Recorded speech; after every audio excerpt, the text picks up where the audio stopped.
psychoanalyst, parenting coach, mother of three, Erica Komisar, sparking a big parenting debate with a provocative new book. It's called Being There. She says mothers should stay home with their kids for the first 3 years. And as we were just saying, boy, I would have loved to. As a working mom, it was not an option. Why did you decide to write this book?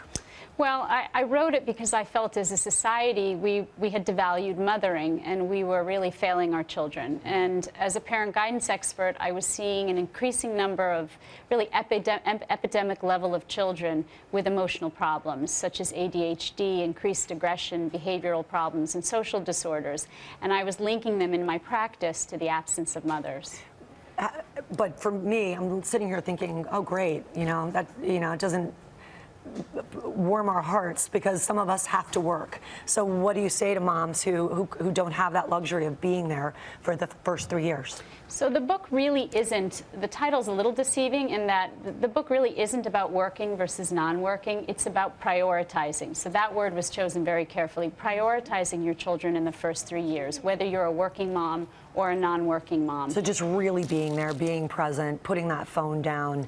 All right, so that helps, all right? I know when people around the audience are like, oh. In an ideal world, we want to be there as much as possible physically and emotionally in the first 3 years, but there's reality and women have to work. Yeah, and also there's been so many studies that being a working mom is a great example, that you're showing your daughters that they can do whatever they want. You're showing your sons are having to get involved a little bit more. Isn't that also a great thing? So the first 3 years are what we call the critical period of brain development for children, and so having their mothers there emotionally and physically as much as possible. Yeah. I say in the book, more is more. The more emotionally and physically available you can be in the first 3 years, the better off your children will be. And what about the later years? What happens then? What about the teenage years when so many people feel like they need to be around? They matter too. Yes. And in fact, there's a wormhole between toddlerhood and adolescence. So adolescence is another period of brain development, another critical window of brain development where the brain is growing and being pruned.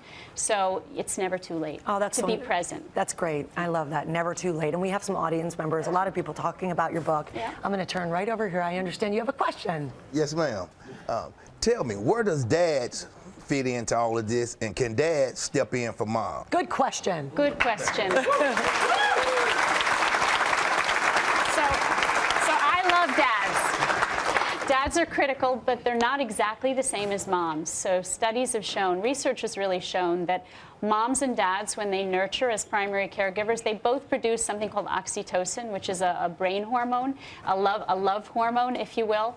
But it has a different effect on women and men. It makes mothers more empathic and sensitive nurturers. It makes fathers more playful and stress, sort of encouraging resilience in children. So, and they're very different. And in fact, you want to really emphasize the sensitive nurturing. So we want to teach dads, if they're going to be primary caregivers, to be more empathic towards children.